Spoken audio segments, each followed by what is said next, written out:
sensitive to these sounds. Plant down and lotus and attempt the ground. Knowing if I fail to lift the veil, I'm hellbound. Journey through the fate of all the hate I found. Done laying out the laments for these lames, big clowns.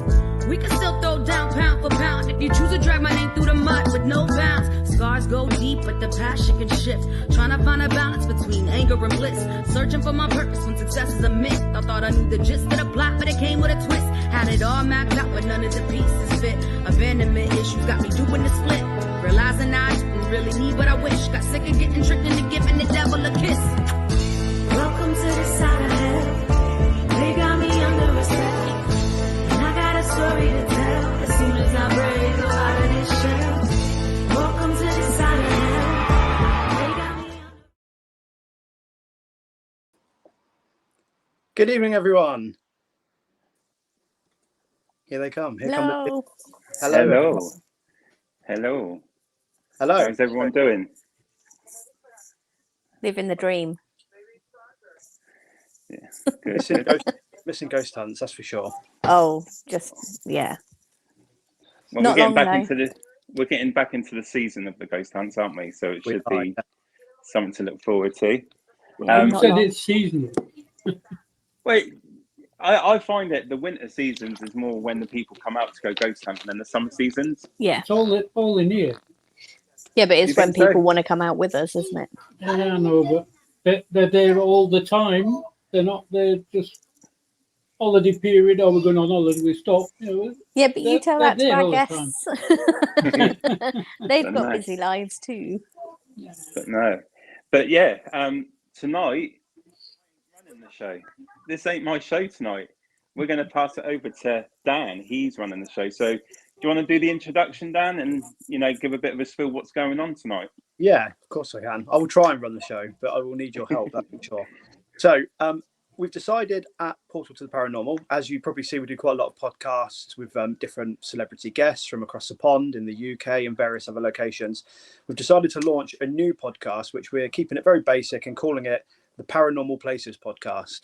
So we are going to do a monthly podcast where we cover various places that are haunted, supposedly haunted, and also places that you can recommend to us as well that you'd like us to cover in some stories, try and get some information, share the stories of the hauntings. And we've decided for the very first one to go to a very popular location, which has been part of a hit TV series at the moment on BBC iPlayer and Catch Up TV called The Girl, the Ghost and the Gravestone. I'm sure many of you have watched it, which covers the Pennyford Farm in North Wales. So I think Nando has got a little introductory video that we're going to play for you just to give you a little bit of an intro. Here we go.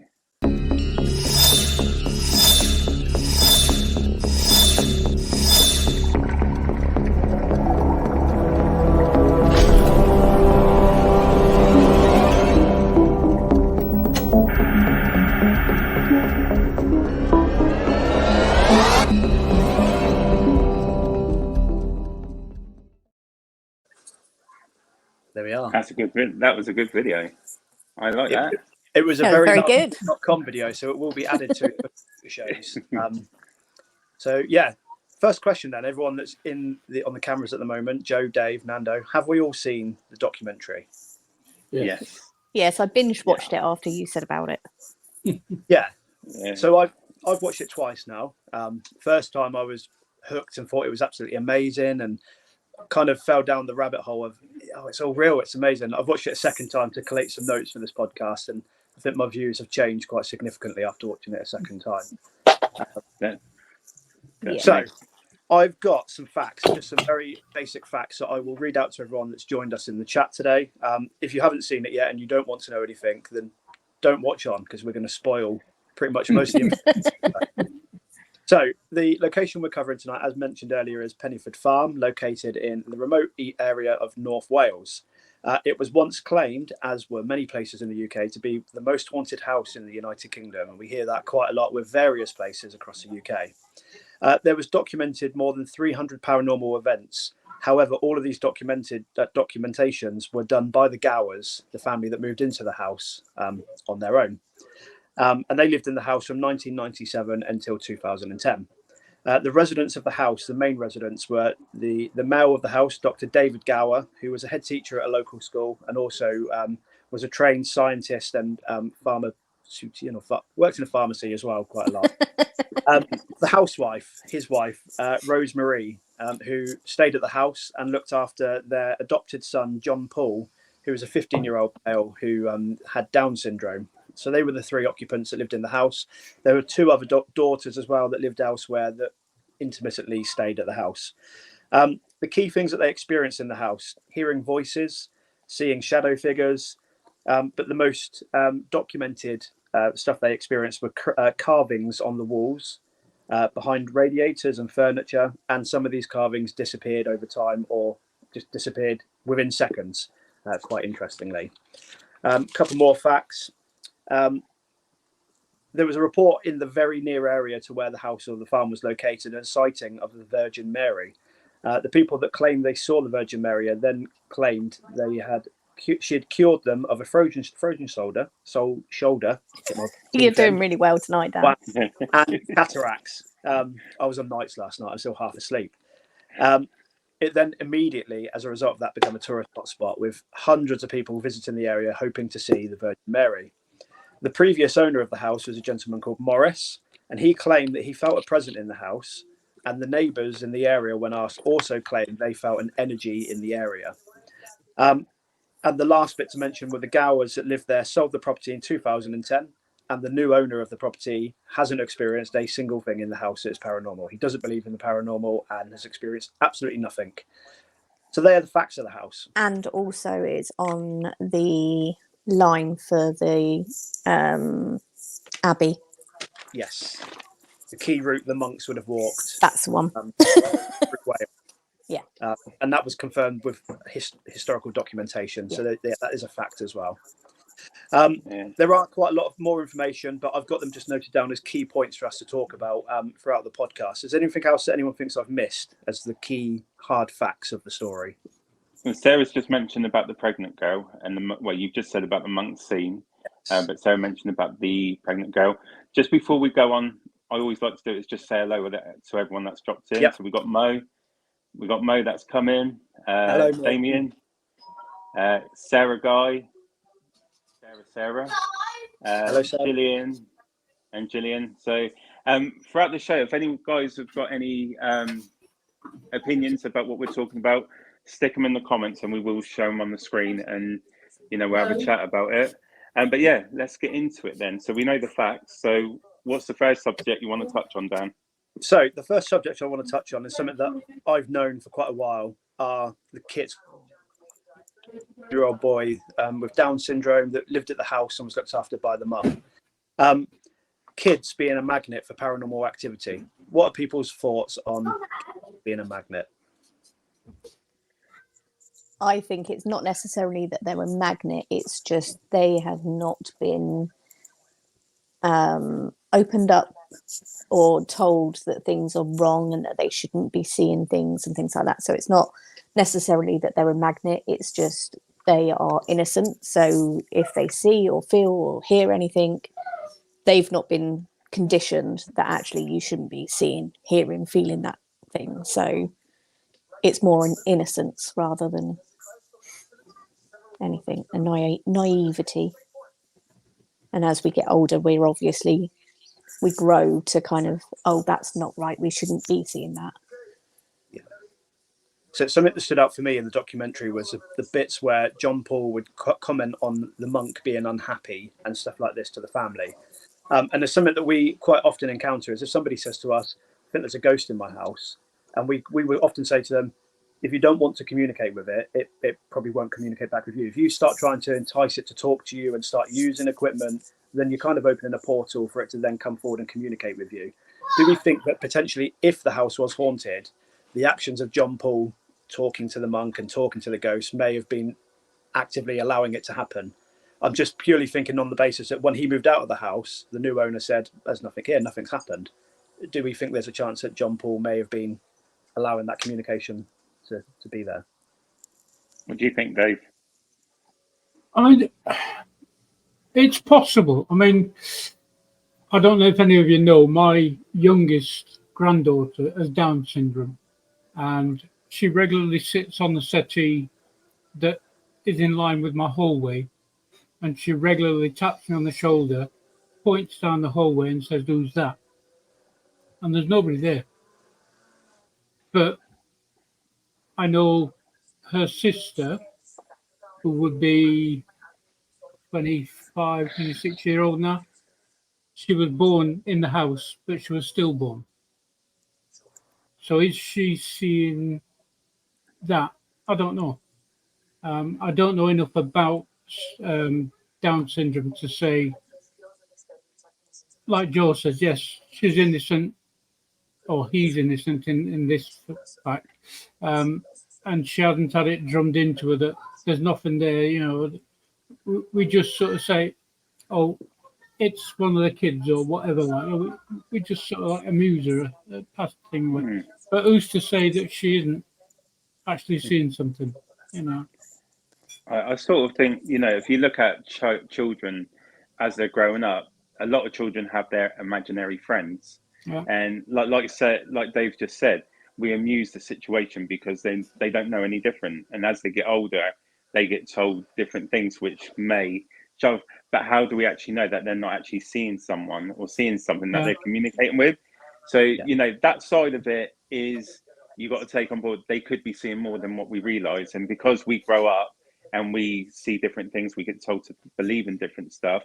I think that's where our minds sort of shut off until you step into the paranormal. Like, I think something that all of us have got in common, the reason we're in it is that we can say that we've sort of experienced something that's given us that, you know, that reason to be in the field. But the thing with John Paul, my only thing with that is, you know, the story, you got to look at it in two sides. How do we know the family wasn't influencing him into saying stuff? Because, you know, he would want to, you know, surely he would want acceptance. He would want to make his family happy. So we don't know, was he influenced into saying, there's the monk there, you know, just to get it on camera? So I think that's the sketchy thing for me is you don't know what happened before that camera actually was switched on and they started saying about the monk and things like that. And even when the camera was on, the questions were very leading. Yeah. And I think Sian done a very good documentary series for this one, because she was very respectful, but she was very skeptical at the same time, which I like. And the questions she asked, and I don't think she picked up on it, but it was very leading questions that the mother had with him when she was asking him, who are you speaking to? Are you speaking to the monk? Of what is he going to say to that? Of course, yes, that's who I'm speaking to. Yeah. Like, yeah, and I think that's a very good point. You don't see, obviously, understandably, you don't really see much of John Paul. And towards the end of the interviews, they never interview John Paul, which they can't do. It's only ever the mother, the two sisters, and the father, despite him being quite unwell. And Sarah's raised a really good point in the chat there that surely it would have followed John Paul. And that's a question that we could never really answer, because you never get to ask that question to him directly or ask the family. They don't really talk too much about John Paul. I think they say towards the end that he's living in a care home. Or he went to a care home, yeah. The only thing that, you know, with that, you're saying about the daughters, they come out, but they didn't come out until this documentary, you know. And that's the other thing. If people have witnessed it, especially like, say if my mum, for example, was going through something like that and I witnessed it with her, I would want to stand behind her, because they had a lot of people saying that it wasn't true, it was fake. But if the daughters knew it was something going on and they can see the mother's being told, you're lying, surely you would want to stand with your parents and say, no, this is true because we can vouch this happened. It just seemed that she seemed to be the forefront of everything. Yeah. And then the daughters didn't come out until years later, till this documentary, I believe, was the first time that they actually went on TV to sort of give their side of the story. Yeah, and I think that they only really stayed in the house intermittently, and they did claim that some activity happened whilst they were there. But if you think back to the times that we first went to a haunted house like 30 East Drive, for example, you hear so many stories about that house. You go in with a preconception, and then you start imagining things are happening. And I think there was a lot of that happened. They kind of went to the house with all this hype that, oh, we're staying at the haunted house tonight. and then they claim they experience stuff as well. I think there's a lot of kind of going in with preconceptions and hoping something will happen or imagining it happen, and it does. Definitely. So, yeah. Okay. And we've seen that happen in a lot of haunted locations that we've investigated with our guests, you know, where people have come along and they've thought that things are paranormal when actually we've been able to say, no, this is what it is. Yeah. And they've not accepted that explanation, which is fine. You know, it's their night. If they don't want to accept that, that's fine. But in our findings, we put in that we were able to explain that. But it's quite easily led. No, I think that's the problem with using John Paul as a witness to it. You know, we don't know if he was led into it or what the real with him. And I think that would be a hard one to, you know, for anyone to sit down and say this is actual facts from him, because I don't think he'll be able to give a true count of what may have taken place. Mo's just said power of suggestion was very high in this case. Yeah. So definitely. Yeah. Okay, on to the next point. Not too much to it. October 1998 is the story of Rosemary being at home, clearing up some old flowers that had dropped on the floor. When she picked the flowers up, turned round, on the floor was a massive pile of dead bees or wasps that appeared from nowhere, despite there being no wasp nest or beehive around the property. There was not much said about that, but the first thing that comes to my mind is if I'm in a house and then all of a sudden there's a massive collection of dead bees or wasps, the first thing I'm going to do is get a pest control or somebody come around to try and find out where these wasps have come from. It kind of got skirted over and there was nothing to it. Yeah. There's part of me that's thinking, if they turned around in that documentary and went, a wasp, somebody came around to try and look, you know, a trained professional came around to try and find the source of these wasps or bees, couldn't find them. It's a little bit more compelling that there could have been something weird going on here. But it was kind of used as a piece of evidence that to me isn't evidence in any way at all. It's just a bunch of dead wasps. And there's no pictures, no proof that even happened. And when you look back in many historical films, there's quite often, even the one about 30 East Drive, there's quite often a story that goes along the lines with ghosts and bees or wasps and them coming together. And I think maybe that was just, you know, something. And it's normally flies, isn't it? Flies. Yeah. I think that's what Mo's just saying. Mo's just said I can understand a couple of flies in the dead flies, but why was it not followed through in there was a pile? If there was a pile, it's a weird one because again, like you said, it was a very quick comment and then it was like quickly moved on. What do you think, Dave, to that part of it? Again, there's no actual photographs to prove anything. It's just all hearsay. It's all just written down.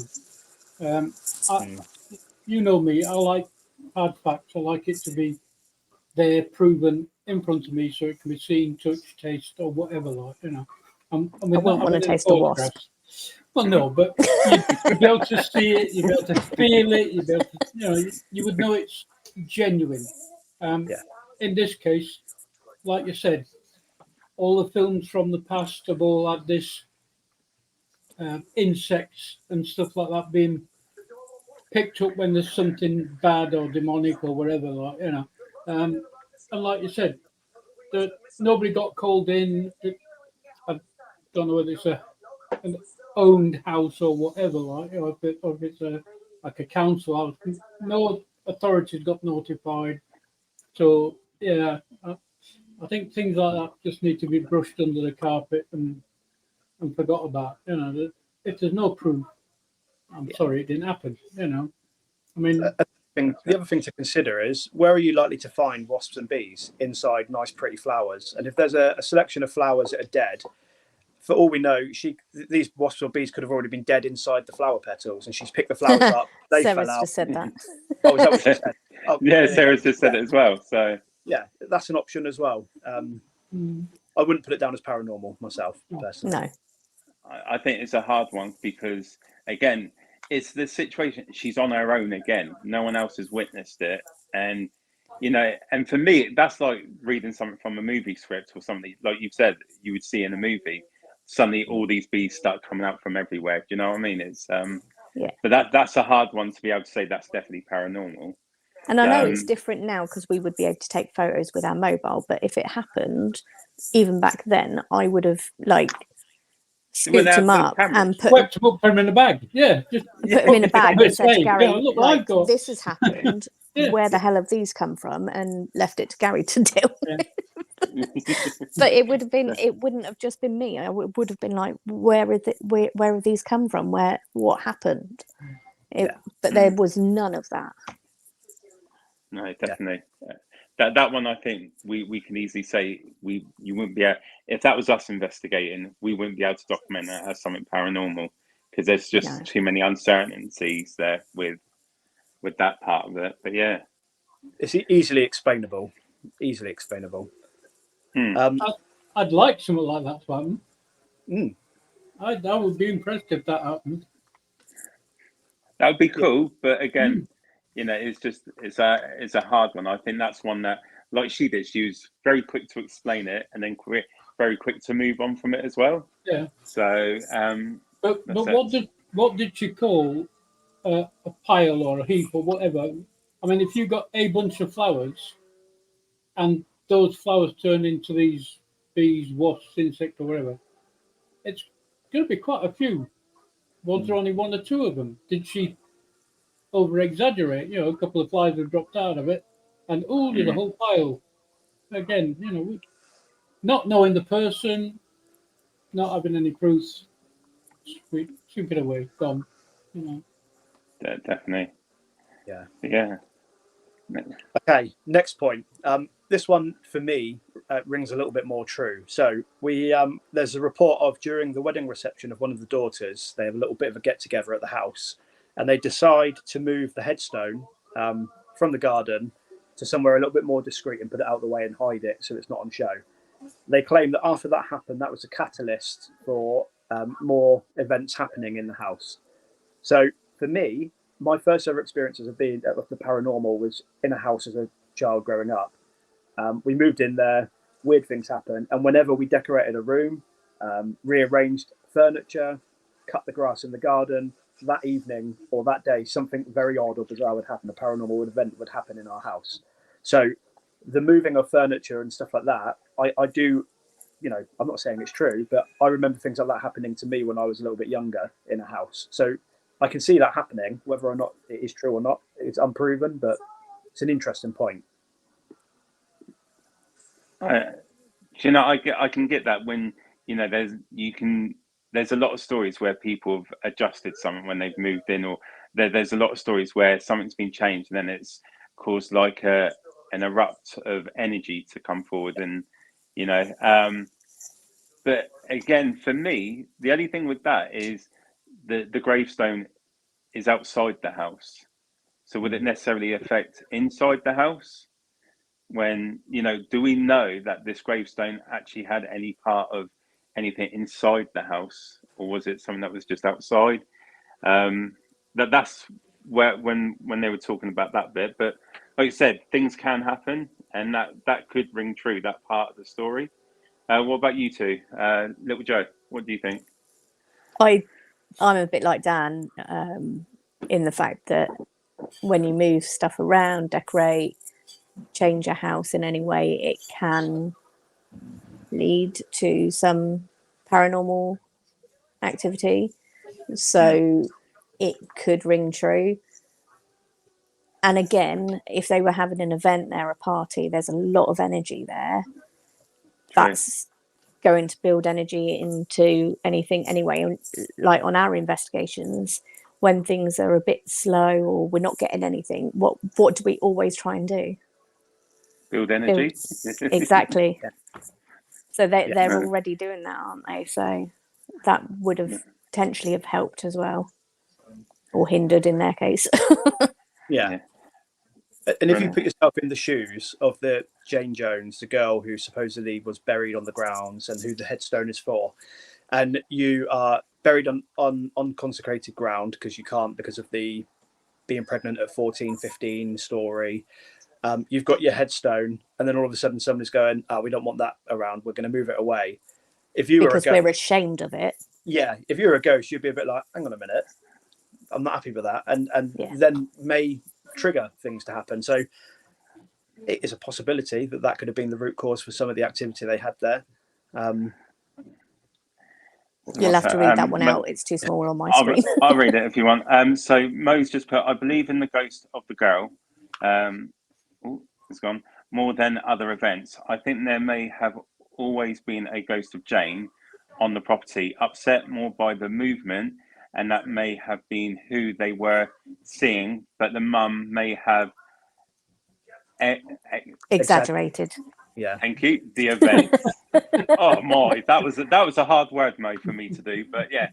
So do you know, I think that's what we were saying earlier on. You know, how much has the mum, you know, taken on other stories from around the property and added on to make it look like she's the main attraction of the area in a way. Do you know what I mean? But I like Mo's comment. I think that's a fair comment as well.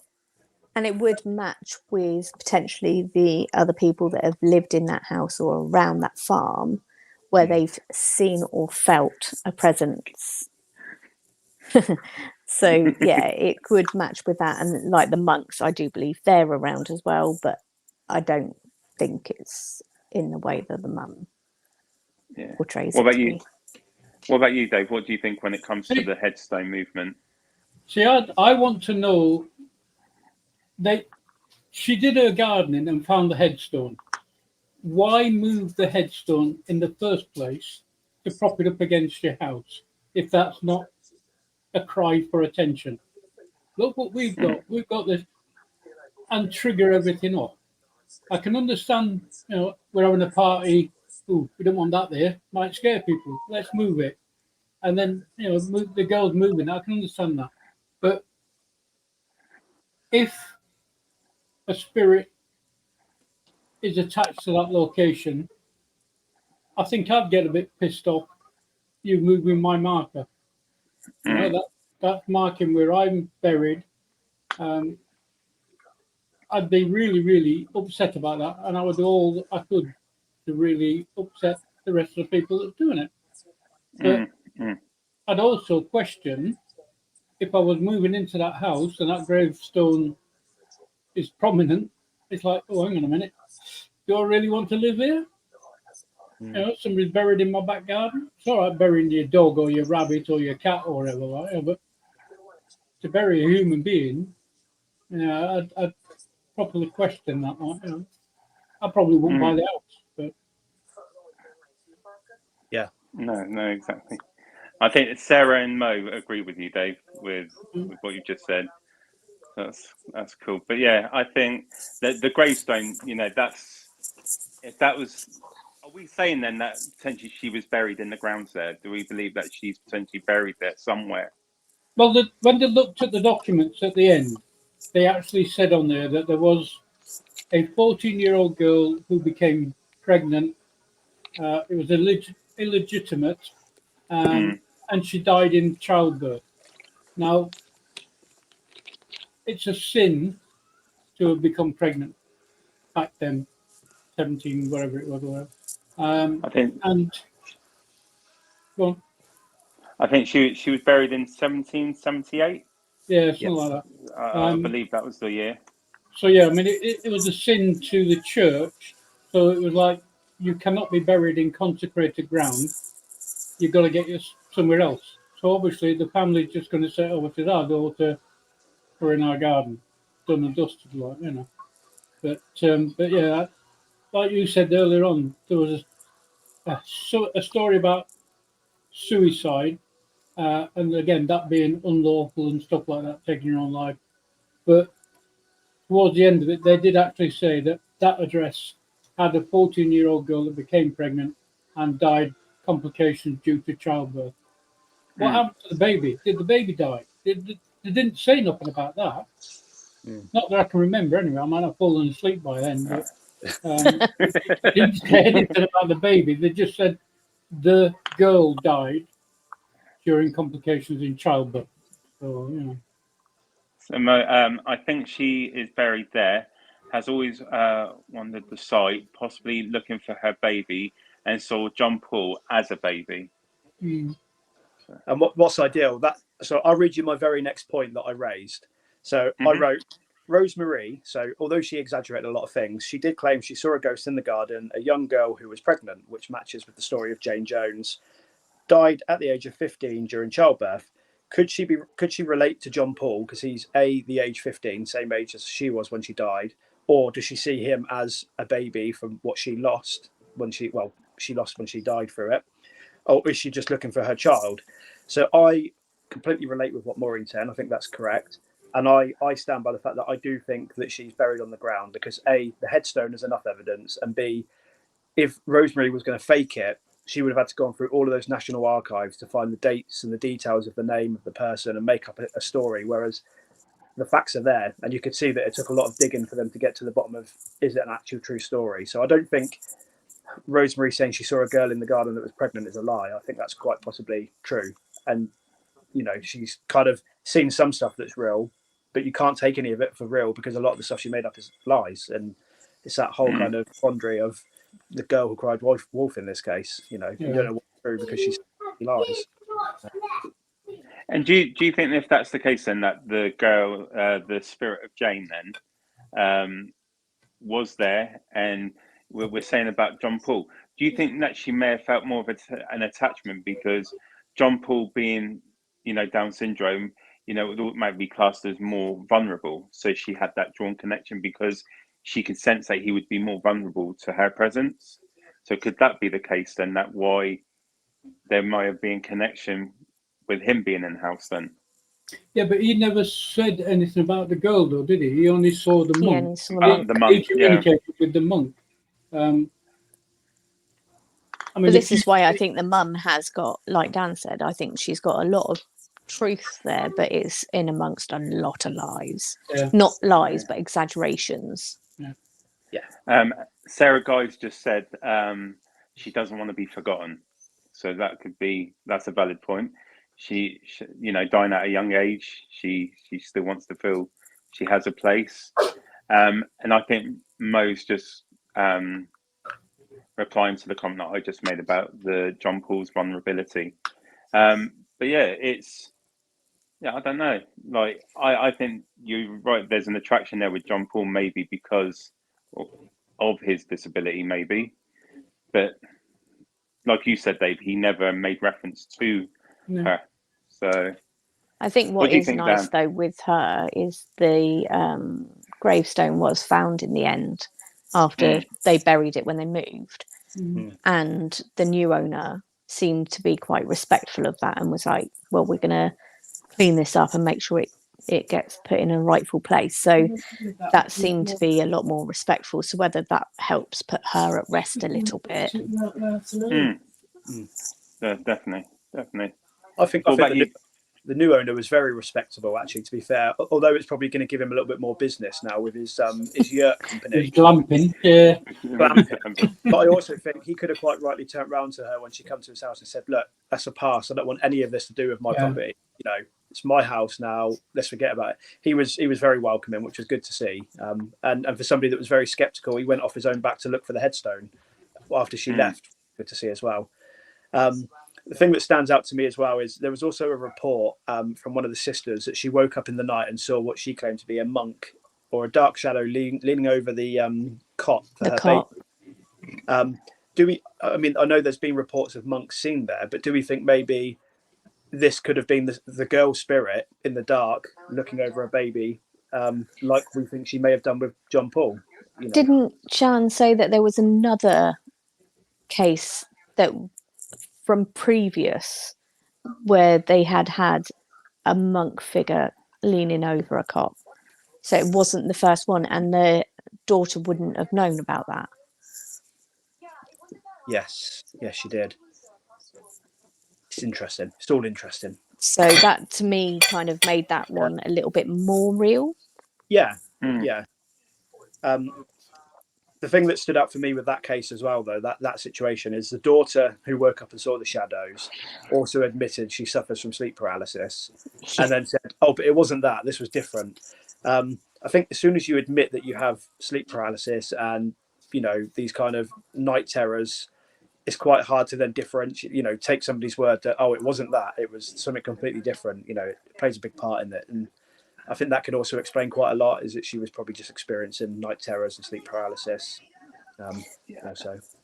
Yeah, But I as think somebody that suffers with night terrors, it's very easy for people to dismiss you because of that. Yeah.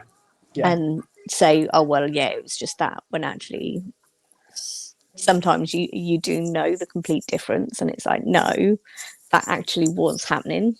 I was fully awake. I was fully with it when that happened.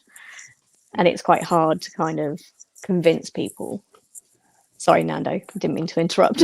No, that's fine. You crack. I was going to say something different. Is trying to, it's all right for people that don't have like the condition, and we can make assumptions, but that could have been treated. But again, can we really document that as something paranormal? Because we know that she has a condition that could psychologically play with her mind and make her think that she's seeing something. Because we say it as well, like when we've done investigations at Fort Woodley, you're walking down the tunnel, and then 1 minute you got a bit of light, but then as you're walking to the darker part, your eyes start to adjust, and suddenly you're seeing shadows. Could that be your mind playing tricks with you? And that's the same with this. If you're, is it something that you're really seeing, or is it something that your mind's playing a trick on you in a way? I think that's the problem there.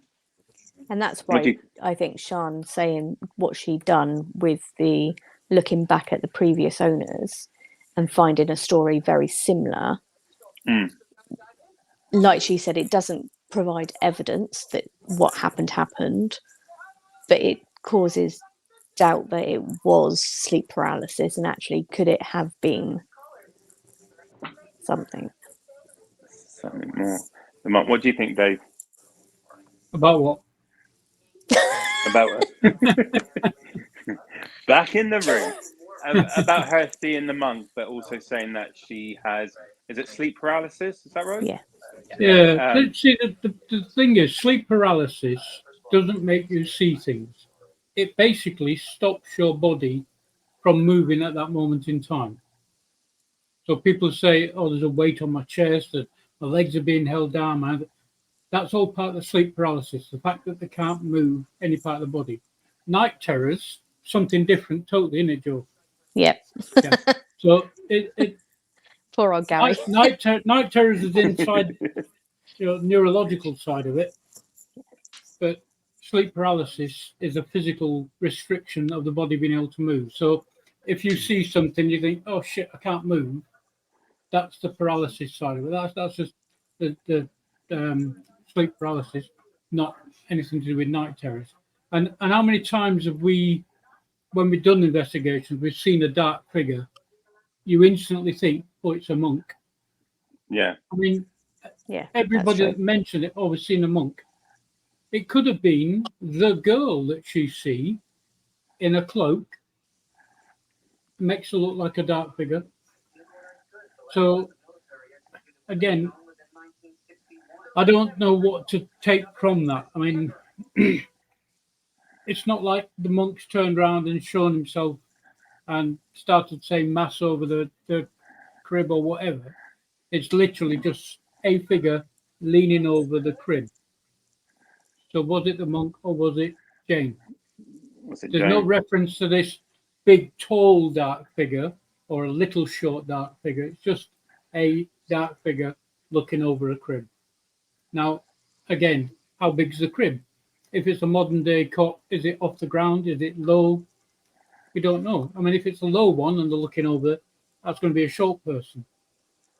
If it's a tall crib and they're looking over, that's going to be a tall person. So there's lots of variables that can't be satisfied as far as I'm concerned. Yes, she might have seen something, but was it male? Was it female? Was it a monk? Was it a girl? There's so many things that can't be proven as such. It's all word of mouth, all hearsay, what people are going to. So, but I think if we was to look at the story as a whole, you would go more the logical side of it. Is it would be Jane because of the fact that she Yeah, died. the fact she lost the baby. There's a baby. So if we looked at it as a logical and looking at the most reasonable story for a figure to be there, I would go with you, Dave, saying it is more likely to be Jane because, and like Mo said earlier on, she doesn't want to be forgotten. You know, so that ties in more to what's going on as a whole with the story than the monk. You know, so I get that, and I think that's a good shout. That. I mean, as far as that monk bit's concerned as well, it was quite a vague route that they took from, I forget where it was, but from A to B, the route was quite, and it was like, oh, here's the farm over here, Yeah. but the route is over here. So it's not in, like Manor Farm is on the route from Winchester to wherever it is.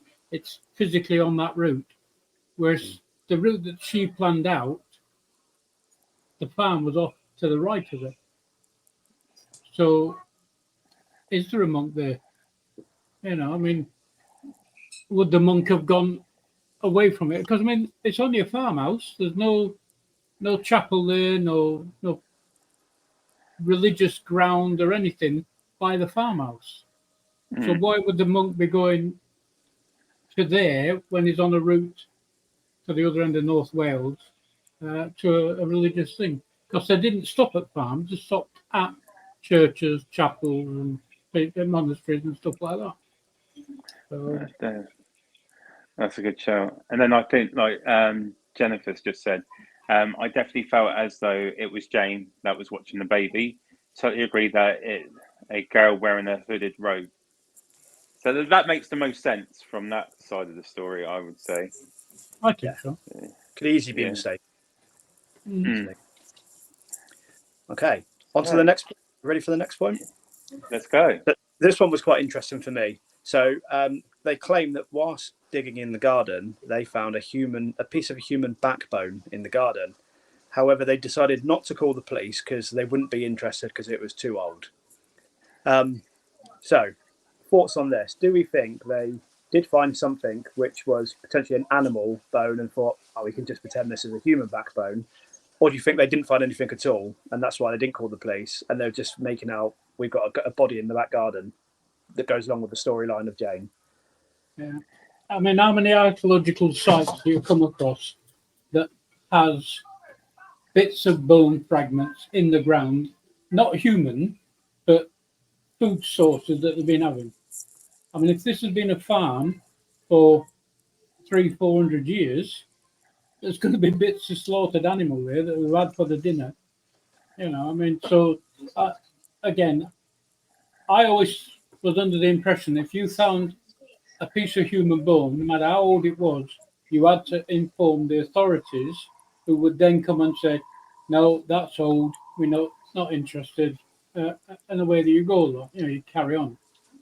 But if it's not old, that's maybe the case of a murder or something gone on there.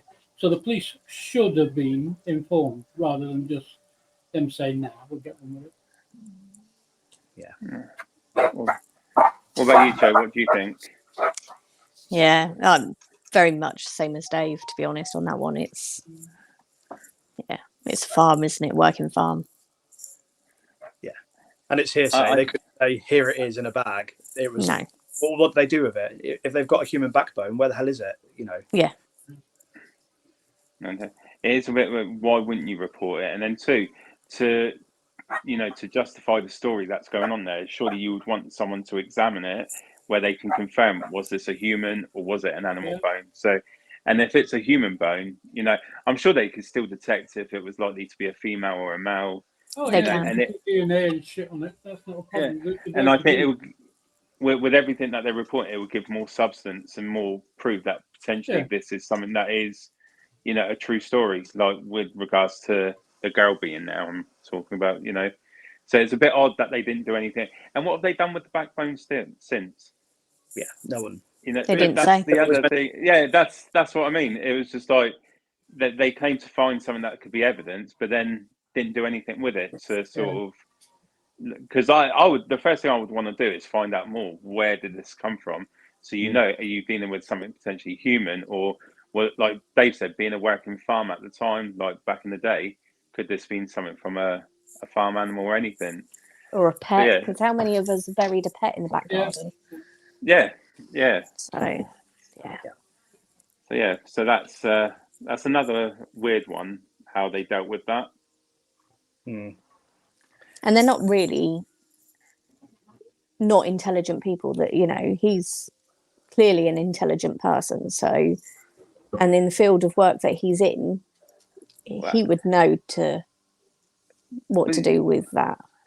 Yeah, And but the thing that he didn't get involved though, did he? It was mostly It was her, yeah, but they lived together. area revenue. Yeah, they lived together. Yeah, I know, but Like if I but- found bones in back garden and Gary knew about it, and I just sat there and went, "Oh yeah, I just put it in the bin," guarantee he would say something and say, "No, we need to be like phoning the police and stuff on that." yeah, I'd be digging the whole place up. I'd be Yeah. digging the Yeah. whole area up and say, okay, I found a bone. I've also found 200 and some other bones. You know, Yes. I think you should come and have a look at this. You know, But the thing is, as they said in the documentary about the husband, he was a man of science. So Yeah. surely that would have intrigued him, coming from the profession that he comes from. You know, he's not Exactly. a stupid person, and they even said that he had degrees. You know, he was very intelligent. Now, if you know someone's dug something in your property that you own, that could be something relating to the stories that you're claiming. So you know, or someone potentially being buried. He must know people in the field that would deal with the genetics or, you know, DNA path, being a Yeah. man of science, as they said. So why would it, not saying he has to get involved, but in the background, he could be like, okay, well, let me talk to my friend that does this sort of stuff. You know, being a guy that's been in science all his life, surely he would know someone that would be like, can you come and have a look and tell us, or, you know, point us in the direction? Why wouldn't he do that? Why wouldn't they get that clarification? Yeah. Mo just said they can date bones thousands of years old, and the husband would know that they could find out for sure. Exactly. So I just think it's a bit odd why, and as they said in the documentary, he was a man of science. So that implies he was a very intelligent person. So, Yeah. you know, I just find that a bit odd. And again, they made no reference to what did they do with that backbone. They told us about it on the documentary. They said about what they thought, but there was no afterwards. There was no what happened after with the bone. It was just like it was forgotten about, which again is weird. It's just weird. How do we know that they didn't plant a bone there and then dig it up and then make out that they found it? It just doesn't add up.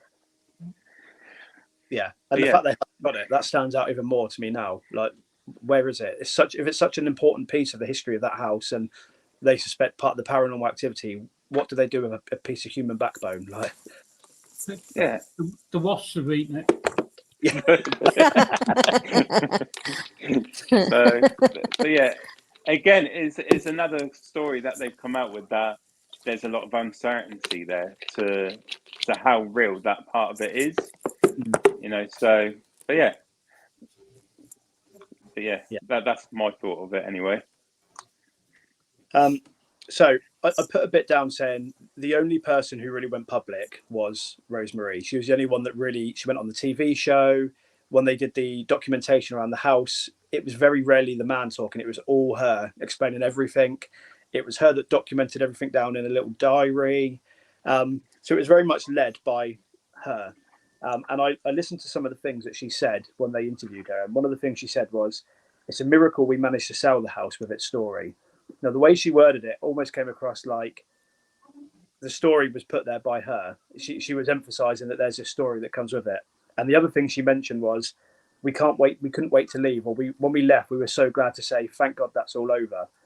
But she took the owls with her. So if you lived in a haunted house and these big, massive owls were getting moved around the house, thrown in a fire pit, would you take them with you to your new house, your new life, where you want to leave that haunted house behind? Would you take those owls with you?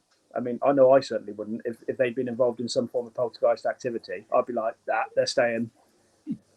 But I would say she didn't want to leave any of it behind because she's still done an interview. Well, yeah. True. The only thing that I would say when it comes to the owl part, so she explained that one day they come back in and the owl was thrown into the fireplace. Now, with it having, like, if there was bits of wood or coal, whatever, and then you've got the metal barrier, you would expect to see some damage to the owl. But when they showed it, when in her new property, when they did the interview towards it, it didn't look like an object that had been thrown around, because you would expect to see some kind of damage from the front angle of what we saw it from. You know, if it was picked up and then suddenly thrown, then a chip or anything, but it didn't look like it had any kind of damage whatsoever. So again, Could have been round the back though. it could have been, but it's quite a round object as well. Like if you think about the head shape and everything. So if that was thrown, it would cause some damage to a lot of the It would owl. have ruffled its feathers. Yes. Yeah, I like that. It would have ruffled the bed. Hey, Liz. It just makes you question how real that story was. And again, you know, it's her that's told the story. No one else has replicated that story. No, because that was the daughter's husband, because she was on holiday in Eastbourne. Yeah, she was on holiday in Eastbourne with her husband, and the daughter's husband was in the house on his own. He'd gone to do something and come back and found that the owl had actually moved rooms even. Yeah, I know they said about moving the rooms, yeah. Yeah, so, I mean, she wasn't even there then. That's the bit that sort of threw me. So it's like, is he now in on the story? Or did it actually happen, you know? Can I ask another question? Yeah. We've all been in and around paranormal for a very long time collectively. We've all experienced some sort of poltergeist activity. And I think the heaviest object I've seen move is like a filled bottle. What's the heaviest object you've seen move? Or not maybe seen, but walked in on being moved? Like we've had the plates in 40 tea rooms. I think, the tea rooms, that was next level stuff. That was like, let's go home now and forget about what we're doing. that was my I'll be honest, that was. But I think going back to Sarah made a comment about one of the investigations that we did at Nulns Cross Farm, where we were sat, and in the room that we were all sitting at, they had these big, heavy, old-fashioned wooden tables, like the really long ones.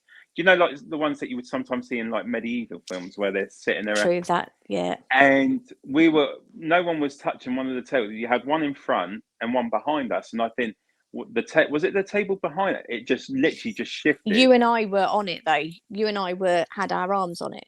So the argument could be said that they were using some of our energy for that. Yeah, it could have been. But it did shunt, because we tried to then shunt it and it was too heavy. We had to use both of our arms to shunt it in the same manner. But then if we go back to what we were just saying about the 1940s tea room, me, Joe, and the owner were stood on the left-hand side of the kitchen, and so funny.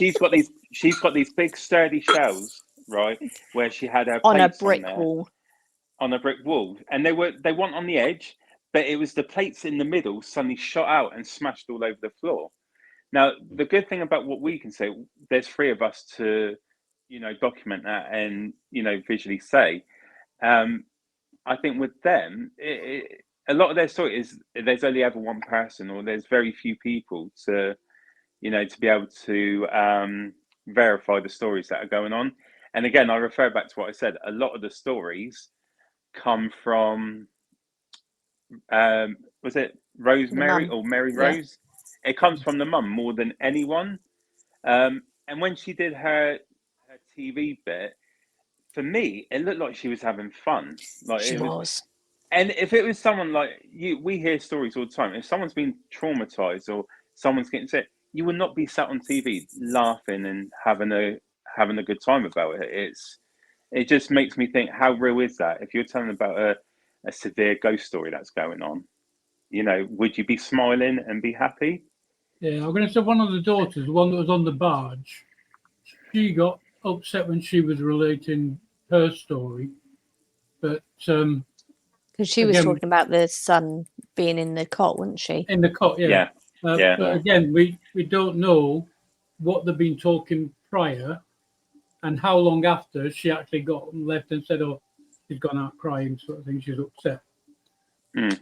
If it had been filmed in real time, blah blah blah blah, blah, she stood up. She's now leaving, and the cameraman's gone outside and followed her. I know it's not PC, not polite, and everything, intrusion and stuff, but that would, to me, make it look a little bit more realistic instead of somebody going, "Oh, excuse me, I've got to," and get up and leave, and it's like, "Oh, she's really upset." Blah, blah, blah.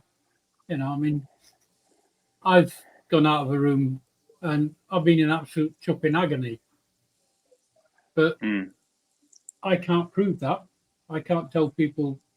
I mean, my daughter's seen it, Jen, obviously, and she understands where I'm coming from with certain things. But I'd like people to see it in real time. I mean, if I'm getting hurt, I want them to know I'm getting hurt rather than me going, just leave me a minute, I'm going to go outside. Yeah. And take it away from the place, like, you know. Definitely. So Mo's just said they sold the house for less because of the money that she made from the TV appearances, made up for the loss there. So that's a valid comment. And then I also like what Sarah's put on here as well. I'm wondering why nobody has done a lie detector on the mum, as it's been documented by lots of TV programs. You know, so that's a way to prove that you're not. You know, and to be fair to the mum, she's a very good storyteller as well. She knows. But if she believes the story she's telling, then the lie detector will not show that she's lying, because she truly believes that that's what's happened. Yeah. Because she's told that story, that exaggerated story that we believe is potentially exaggerated, for so long. She now believes that that is true. So when she's she taught does her brain any lie to... detector, yeah, it will come through that it's the truth. Yeah. So I don't think that would work. That's a fair comment. Yeah.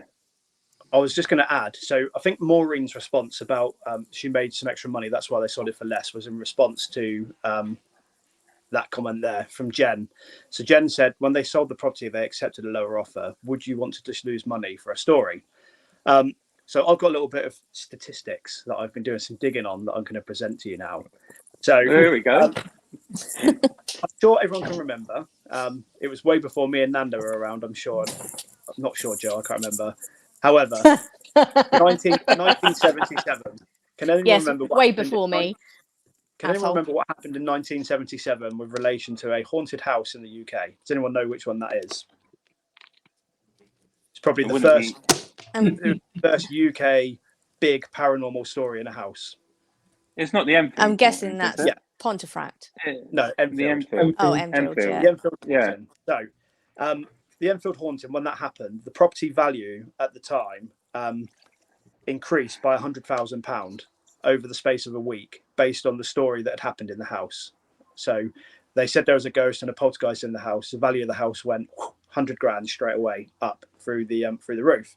And there's a news report on the Wales Online who basically say having a ghost in your house can add an extra £48,000 to your asking value straight away, just by saying there's a ghost in your house. There's a ghost in my house. There you go. Anybody want to buy it? Before this family documented any paranormal activity, the first event that happened in the area was somebody said, we saw the Virgin Mary in a field. She cured us of some of our ailments. And all of a sudden, that area became rife with people visiting in minibuses, tourists. They all came around that area to look for this Virgin Mary. So my thoughts are, the family went, I've got an idea here. There may have been some paranormal activity, we don't know. But they've gone, if we can make out that this house is haunted, we can sell this for however much we want. Everyone's in the area because of this sighting of the Virgin Mary. It's very easy for us to latch onto that. So when I come to my statistics, I'm just going to read you out some details about other houses in the UK that are haunted and what it's done to their market value. What's Maureen said? 30 East Drive owners earn more a year now than the cost of buying a house. Yeah. So, 284 Green Street, Enfield, price increased to £100,000 within a week of there being a ghost story. 39 Degree Street in Hull. I think some people I've never investigated it, but I know it's still open for investigators now. The price of that house increased by 53% compared to the other houses in the street. So when that came out saying it was haunted and there was ghosts there, price jumped up by 53%. The Cage in Clacton-on-Sea, I think they've stopped doing events there now, but it's another very popular place. 17% the price increase compared to houses in the same street. 30 East Drive, so the houses at 30 East Drive, average price is £121,000. 30 East Drive itself is currently valued at £145,000. So that is valued at nearly £30,000 more than the house next door because there's a ghost in the house. And the most significant one, the Conjuring House in America. So the owners bought the house for $440,000. They sold it for $1.2 million, and that was based on the story of a ghost in the property. So wow, I've got my own little view on what the family have done, and I think that they've gone down this rabbit hole of we're going to sell the house, pretend it's haunted, and when the property price was decreasing because nobody was interested in, the gravestone disappeared because they buried it in the garden because people come to view the house and went, this is a gravestone here. This is that batshit crazy house about a ghost. They buried the gravestone in the garden and then the new owner found it. I think the housewife, Rosemary or Mary Rose, whatever she's called, she was at home all day on her own looking after John Paul, who had his special needs. And the husband was away at work doing his scientisty things. She was probably at home. Sorry? I think it was a school teacher, wasn't it? Yeah, he was a head teacher, but he was also trained as science. So he was doing science stuff. He did pharmaceutical before he did the school teaching.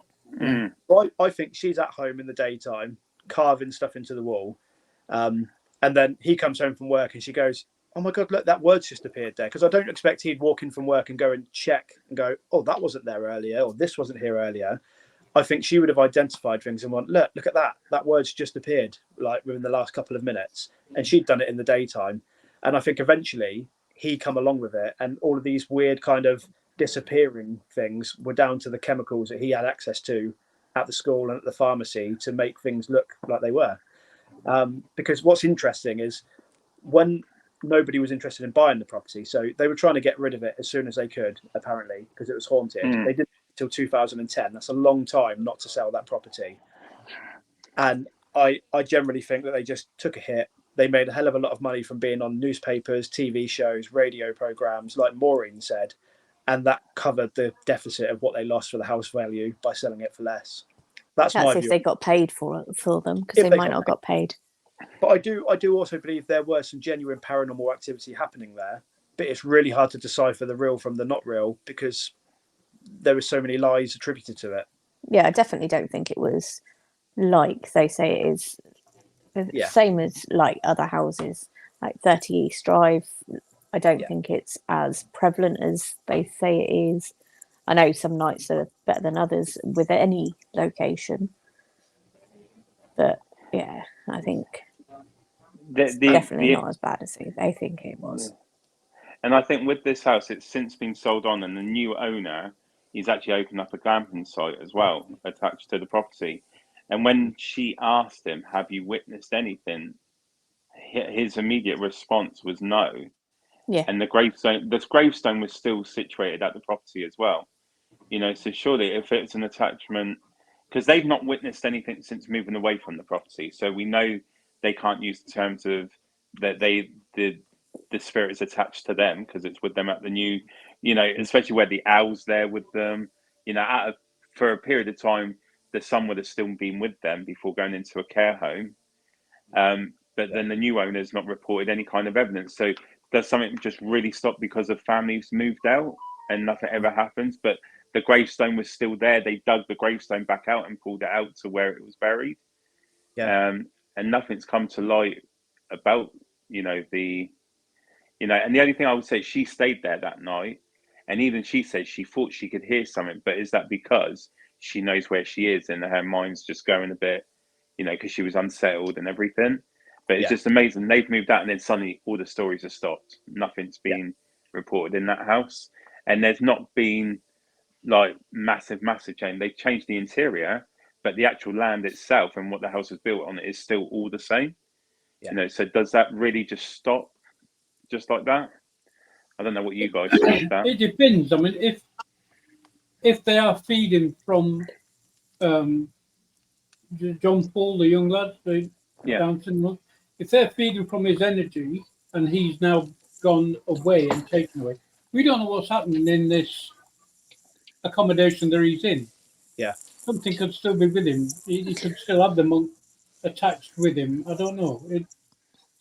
There was no mention of him. It's like he's been brushed under the carpet and is now not with us. And, you know, maybe she should have followed that up to see if anything's happening at the care home there is in. Yeah, that's a good idea. It would depend on how his Down syndrome is affected and how his disability is, because it may be to the point that actually he's non-communicative for whatever reason, because he might have more than just Down syndrome. Yeah. So I'm assuming she would have tried to follow that up. But I mean, I know you've got different severities. I mean, my granddaughter's non-verbal Down syndrome, but she can say a couple of words. Some of the words are hard to decipher what she's saying. So this old Ed's trying to figure out what all these bloody signs mean and everything. I've got no chance. Makaton. Yeah, I've got no chance of that. I think all I know is like thank you and no, naughty, and all the bad ones. You're doing this wrong, like and pig. No, yeah, that one. one. Yeah. Oh, her favourites, chocolate. You know, chocolate and biscuit. You know, but you know some. Again, depending on what his vocabulary is like, is he just saying? Because he was playing on the PlayStation. Is he trying to relate something to the PlayStation that they've said? Oh, talking to the monk.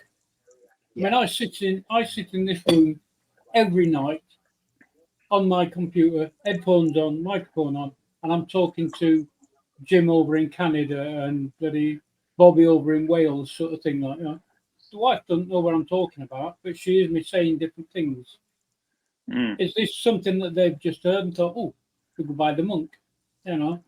So I mean, I think the thing with John Paul, if we go down if we speculate that this is a hoax caused by the family, especially the mother, could she have taken it to that step forward, that step further, thinking, well, if I can get my son who is Down syndrome to clarify a few words, because his words were very minimal, you know, the monks on it, could she have led him, like you said, when they questioned him, it was very leading, but could have behind the camera or before recording preempted it and saying, can you say this when we ask you this?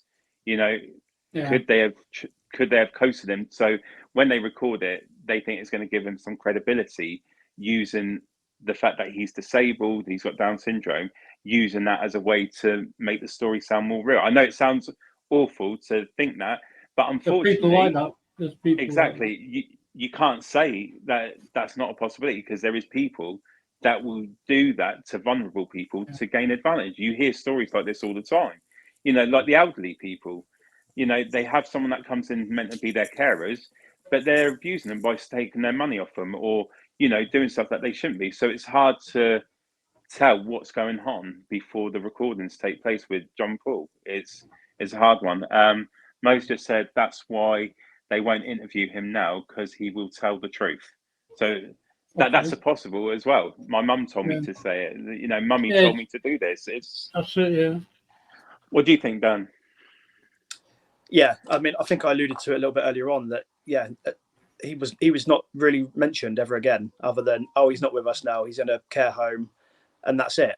But they quite clearly still have a lot of contact with him, because the daughters were saying they still see him, and you know. But it's hard to say, because we don't know what state he's in, like we say, whether he can communicate properly or not. So for me, I think the new owner did a fantastic job in not saying, yeah, it's really haunted around here, to promote his yurt company, because the show was kind of, I think every paranormal investigator in the UK has probably watched the documentary.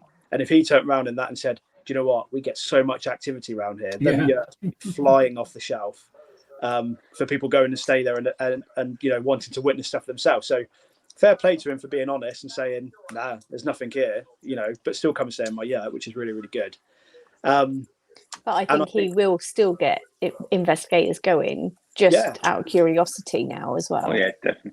Yeah, I think, let's be fair, if we were driving that way and we knew we were I'll going be to staying pass, how many of us would want to say, shall we just stop off and knock on the door to see if he'll let us look around, or see Should we do a you know, PTTP outing? but I How think, many of us can that's fit the in the thing. Yacht? I think every one of us would still, even though we have our different beliefs and what could have happened, but I think as the paranormal investigator, we would still want to go and approach it and see. Like Dave said, he wants to see factual evidence. I think we would still want to, just in case there could be. I want to stay in the. Yeah, In the I yacht. don't. I don't think I would stay there overnight. It took a lot out of me staying. It took a lot out of me staying in that Nuns Cross farm in the room on my own. That was hilarious. That After was that not table fun. moved, I was like, right, I'm going to bed now. Night. On your own. I can't believe that he just went off and then just went to sleep. He was gone. That was it. But I didn't sleep that night, if that makes you feel any better, because it was too bloody cold. It was freezing. It was very, very cold. That might be Brian. Hello, Brian. But no, it's definitely one that you would still want to go and check out, I think, just to see if anything happens. And do you think, would we pick up more? I personally think if there's someone buried outside, I think it's more likely you may pick up more activity outside where she was placed than you would inside the house. Because if they're saying that there's body remains there, surely that would be a very high place to investigate. What do you guys think? Yes and no, but I mean, if your physical remains are in the ground, but you were happiest in the coal hole, would you not want to spend more time in the coal hole rather than on the ground? Yeah, true. I mean, True. if it was me, I would want to be where I was familiar with and comfortable with, rather than be stuck out in the garden, sort of thing, No, definitely. But I think the key thing is when you look at all of these haunted places, there's an opportunity for groups to go in there and investigate, and then you can make your own minds up. And it's really hard to make your mind up on just a documentary where you can't actually experience anything yourself. So I think it would actually be really beneficial to try and maybe stay in the year. And I'm just thinking now, so we've only just come back from North Wales. This documentary was launched like a week after we came back, and we've booked to go back for a whole week next year now to North Wales. So I think we've got Lauren's mum coming, so she can watch the kids. I'm thinking me and Lauren should book the yurt for the night, go live as PP and do an investigation, because the yurt is pretty much on the grounds of the farm. It's right there. I think maybe we should do it. I'll look into it. I'll see what the price is like before the prices go through the roof there, and maybe see if we can get a night up there. That'd be really good.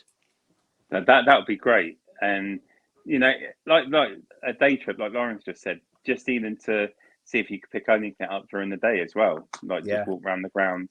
But I think it was a great documentary. Don't get me wrong. I think it was a great documentary. But for me, there's still a lot of question marks that you can put into different sections.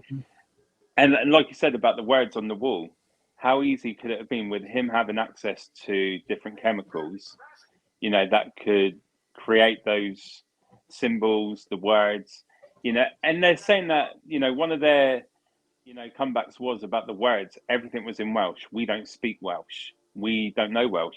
But how easy is it to grab a dictionary and just find, because a lot of the words were like, I think there was one that was something to do with religion, but you can easily, you can get it from a book and then just copy it in Welsh and then say that suddenly appeared. Again, there was no physical evidence to show that it was coming through and they weren't doing anything. And I think that's the thing with him being a man of science, that throws a lot of doubt with the wall of all the words and symbols, because we know he had access to chemicals and everything that he could have. And now, you wouldn't be able to get a true story from him because he has since had a stroke, and I think has left him partially, was it brain damaged or partially? Yeah. So he can't remember much that happened apparently. So the only real stuff that you're going to get is from the wife. The only one, and again, leads back to the one that led most of this story was the wife. If you live in Wales as English speakers, there is no way you wouldn't have a dictionary at hand. Mm. So, And even more so yeah. if you're a teacher at a school in Wales, like, you know, interesting. It's an interesting one. But I agree Yeah. with what you said, Nando. To be fair, that I think we all know as paranormal investigators, when somebody asks us about ghosts, everyone takes a piss. It always happens. I'm used to it all the time. And you watch TV programs on TV at the moment that promote ghost hunting, and it's everything is paranormal. This is paranormal. That's paranormal. The documentary was done really, really well in the sense that they debunked a hell of a lot of stuff and said, well, could it just be this? Could it just be that? They didn't go, it's 100% paranormal. I'd like to invite her though to one of our I investigations. have tweeted her. Have you? From the BTCP account, yeah, to say you're welcome to come to an event with us. I didn't really like that. I thought it was brilliant that they included another paranormal group from Wales in the footage, but they just sat on a Ouija board. She wasn't on the There's Ouija so board. much more to it, and a Ouija board can be easily debunked. Influenced. Yeah, and especially when this group have been approached by the BBC to be on a documentary, and they say we're doing a documentary and we're interested in following the routes of the monks through Wales and this stuff, and then that gives the group a chance to go, right, we're going to sit on the board, this is going to come through, this is going to come through, like, yeah. Not saying that is what happened, but No, of course not. But, you know, being skeptical. yeah, there's so many more things they could have done rather than just sit on a Ouija board on camera. Yeah, because everyone watches it and says the same thing. Well, they're just pushing that themselves, like, you know. Thing is, for all we know, there could have been more that was done, but that's the only bit that was filmed. It's And like, it would be a shame if that was the case, because I think Ouija boards, especially whenever we do investigations, the team don't go on the Ouija boards or any of the like glass divination, any of it, for that exact reason of, well, actually we could be manipulating that and it's your night. So it's only when it's team nights that we'll do the experiments, or when the guests say, no, we really want you on it for whatever reason, you know. Yeah. And like Lauren said about the planchette being pushed and the cameraman questioned it, you know, that the Ouija board is easily influenced by people on there. I think that's the thing that we've got to be very careful. And I think Dave said this to me a number of times, because what you try and do, Dave, is you don't sit in on the Ouija board, do you? You just watch what they're doing, and then you can sort of pick up who's doing what, you know. So that's about it. And then the other thing about Mary Rose or Rosemary, Mary Rose, I think. Mary Rose. I think it's Mary Rose. Yeah, she made a comment that they were actually approached by Hollywood as well to do a featured film, but they turned it down. Now, would you really turn it? Would you really turn it down with the amount of money that Hollywood can bring to your doorstep? Dollar signs.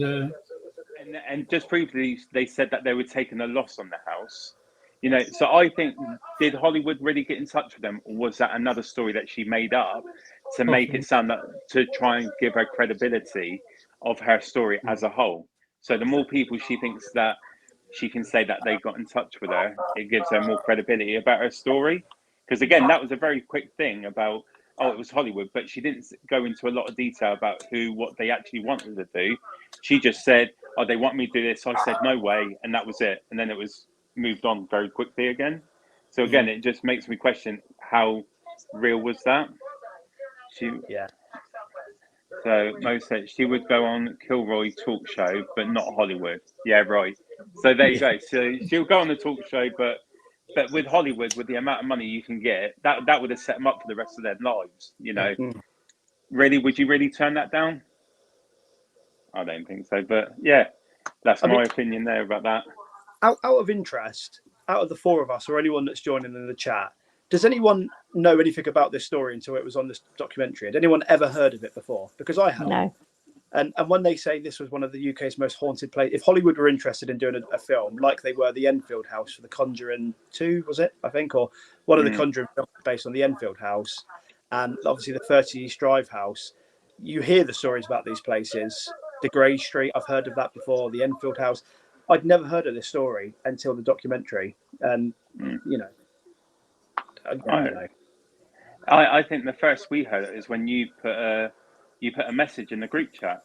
You know, you were saying that you were watching this, And then me and Sarah watched it, and then by the end of the first episode, you automatically want to see what happens next, what other stories is going to come out. And then before we knew it, we watched the whole, I think it's 4 episodes, but they're not very long, are they? Half hour. Yeah, about a half hour. But then before we knew it, we watched all of it in one night. And it sometimes you watch stories and you're like, you can explain it all in your own head. But this one was like, there's just so many uncertainties. Yeah. And I've got to be honest, if we was to wrap what I think about the show, I think she was the main instigator to build a whole story and got people just to, when she was getting doubters, that's when the daughters start coming up with their story, using her son's disability as a way to make it more credible. But that's the more of the path that I'm taking with it. But what about you guys? What would you say your end thoughts are? Just a big con. Really. Yeah. Dave just says that as it is. It's just a con. You know me, I say it as I see it. And to me, that was like, I've had my 10 minutes of publicity on the TV and people know my face now and everything else. I've gone as far as I can. I've now got to move out. You know, I mean, just the thing was just far too open-ended, you know, and there wasn't enough physical evidence there. It was all, like you said, Jack and Ori, all a big story.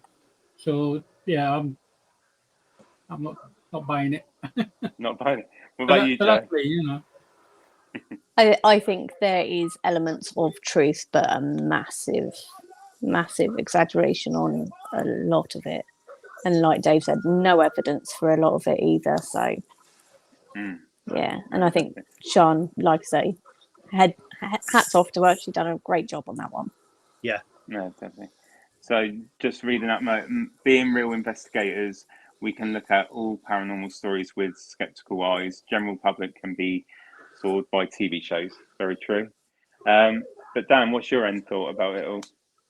Yeah, similar to what I said before. I think that I think firstly the BBC and Sian did a fantastic documentary. Can't fault the documentary in any way at all. I think it was really good. And I think, there's genuine paranormal activity that happens at that place. And the Jane Jones story is real in my eyes, that she was buried there. She died during childbirth. But I think the family blew up a lot of what happened, made a lot more to the stories to try and get more publicity and make a big story out of it. And when they realised it wasn't really going anywhere, they moved out, sold off and moved on with their lives and didn't say anything else ever since. So, yeah, I think there was a lot of, as I said earlier on, that I'd never heard of it before. I think there was a lot of hype around the farm when it first happened.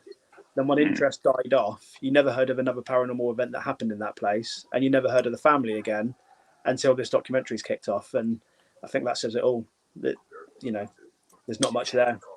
But I think a very good documentary. So. Yeah, it was a great time. But how long did it take for her to be able to actually reach the mother? The mother wasn't very forthcoming to start with. It wasn't towards the end. That's when the mother sort of come forward. And that's, you know, was she trying to recall everything she said so she didn't trip up and, you know, because it's been a few years. She had a diary. Okay. She had it all written down. She's most probably there just going through everything. Bit of homework, look through the diary, you know. Yeah, I mean... Yeah. And again, she would have been paid for that BBC interview as well as the BBC documentary.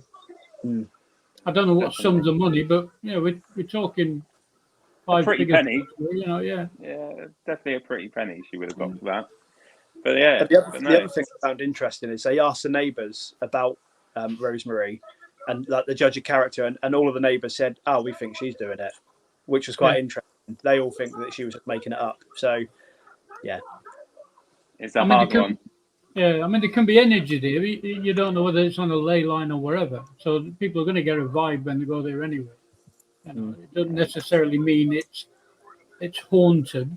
You know, I mean, there could be an underground spring or something there that causes that energy. We don't know. Without doing a geological survey as well, which you might pick up the bones then as well. So that'd be handy. Yeah, definitely. But no, But yeah.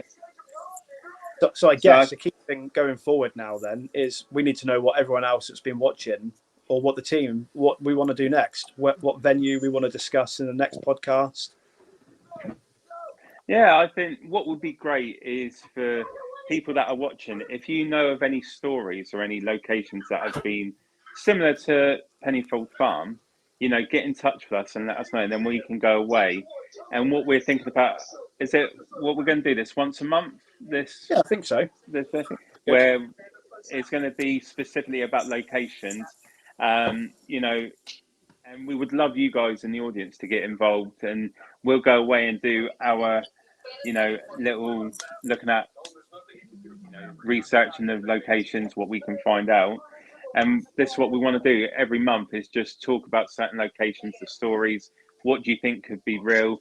We'll definitely have Dave back on, because I think, he's great, little Joe, and then hopefully more of the team, because I know wanted to be part of it tonight, but he got called into work. But it'll be great to do this on a monthly basis. But let us know what locations. But I think the ones that we should hit next would be, something again that was very well documented, was the Enfield Hauntings. Enfield or 30 East Drive would be a good one, because we've been there and it's got the film and I think so. That'll be the next one for sure. Which one? I think we do 30 East Drive next, and then it gives us time to do some more research into anywhere else that people suggest. So like Enfield, there may be places. So like Maureen, for example, that's back up Tyneside way.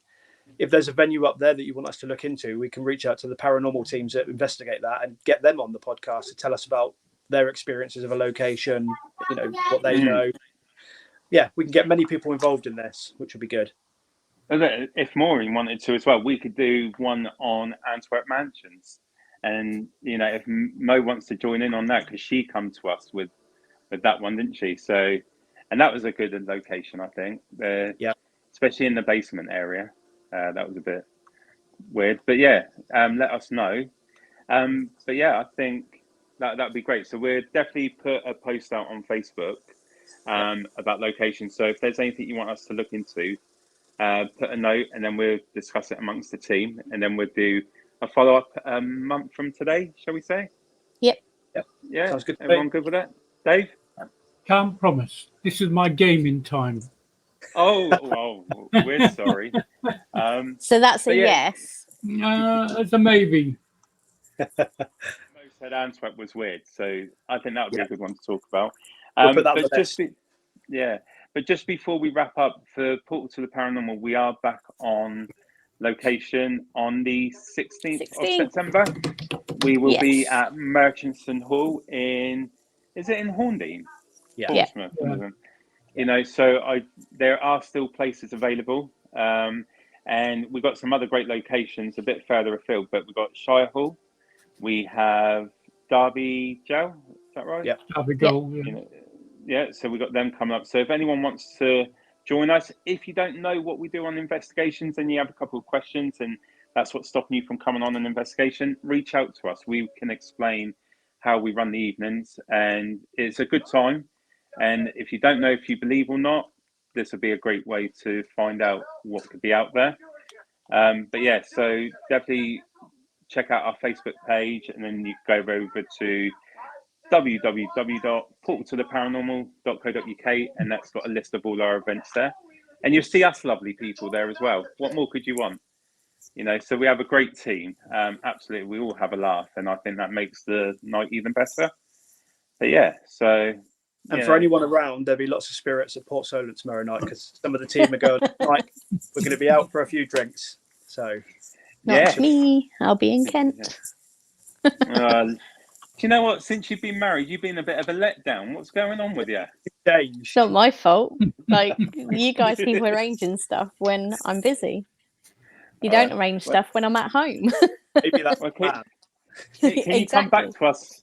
Can you come back to us and let us know when you can fit us in your diary, please? Being so popular and all. I'll send you a screenshot of my diary, shall I? Oh, thank you very much. You're welcome. But no, it'll be great to see everyone, because we haven't done an investigation for a while now, have we? So it's going to be great to see everyone. And I keep saying it, September, October, November is sort of the prime time for investigations. Hey. It's I've like still got the boys. 122 days until Christmas. Like, Okay, let's end the live now. I'll see you a lot Yeah. later. Let's throw out the That's Christmas. That means money. A lot of money. Wow. We've got Halloween but no. first. Halloween. That's the most And what a important great thing for us. So the paranormal Halloween event is going to be a great one because it's one that none of us have ever investigated. It's the Gurkha Museum in Winchester. And I'm looking forward to that. that's going to be a great one. So again, if you want to see a list of events, check it out on our website. Maureen just said, why can't you have one next week when I'm down there for the week? Well, we could go out somewhere local if you want. If everyone's free next week, we can do something local. Be good to see you, Maureen. Yeah, we can do. Are you back next week, Mrs.? I don't think I am. Oh, No, It's next over week. one. Next week I'm in Exeter, Oh, you know, whatever. That's it. We're but done. I'm here the week after next. Yeah, so you know, we'll we have a can look. We'll potentially- do a digging. Yeah, Lauren's saying about Vicky Park, so you know we can see if we can arrange something with Mo as she's down. That'd be Back of great. Woods. Ooh, Oh, Maureen's in Southampton, Tuesday and Wednesday. Ah, I'm Tuesday off and on Tuesday, Wednesday. Maureen. We'll meet up for a coffee if you're around. there you go. We've been blown out then. Oh no, you can all go. We can all meet up for a coffee. I don't know if people are back at work. I don't drink coffee. All right, we'll go for a pint. But no, we'll I definitely could see if we can possibly arrange do one of something. them evenings. That'd be cool. But no, what a great first start to a new show for Portal. I think Yeah. that was great. So I would say everyone check out the Facebook page for the upcoming one. We'll get one set up very soon so everyone can see what we've got planned. Oh, Diana, I'm in Australia. When are you here? Oh, Oh, are you going to put If us you're all gonna up put us if we all come up. over? Yeah, that's what I was going to say. Let's go. What kind of places in Australia do, you know, haunted places in Australia? You know, that would be a, you know, we can look at locations over there to talk about as well on the show. Mm. You Got to know, do the so that would UK be good. first. I think. I think the UK's been Yeah. abandoned by us a little bit. Yeah, we're hit around the UK first. But no, it's been great. I'm reading in Reading the rest of the week. So that's my. we'll figure it out. We'll figure something out. But no, it's been great. Face red heart. Oh, and that's an emoji, I think, from because YouTube don't do emojis, do they? So Okay. I think he's just given us a red heart for the show. But no, it's been great. Great start to a new show. We're looking forward to more to come. So Dan's going to be the main host, so he's going to be taking the lead on these ones, I think. So we're just going to follow your lead, sir. So you better come prepared for every one that we do now. Well, I'm just about to start my new job, so I'm gonna have to juggle this. But Oh, you we'll got a get new there. job? Yeah, He announced it in the group. yeah. Okay, sure. Where was I? Congratulations. Oh no, you didn't announce it in the group. You announced it on your Facebook. Put it on Facebook. Yeah. Oh, I didn't see it on your Facebook. Did you I not? think you Oh. commented, didn't you? Oh no, I It's did. I did amazing. comment. Yes, I did. I did comment. Sorry, You I remember what you're spoon. on about now. Thank you, Rashid Rashid. said, congrats on the new job. But no, that's brilliant. So I think we'll wrap it up for tonight. As always, thank you for everyone that's joined in tonight. We really appreciate it. It's been fun, and we will see you soon, either on an investigation or on another podcast. What are we naming this podcast, Dan? The what do I call the Paranormal Places podcast, the There we PPPP. go. So we'll definitely be. I think the next day we're going to set some new intros up for it. Yeah. And then we'll get swinging. But it's been great tonight. Thank you, everyone in the audience. Enjoy the rest of your weekend, and we'll catch up with everyone real soon. Thank you. Bye. See you guys later. Bye, everyone. I can have a Bye. dinner now. Oh, we're sorry, Dave, but we'll let you go now. See everyone See you soon. later.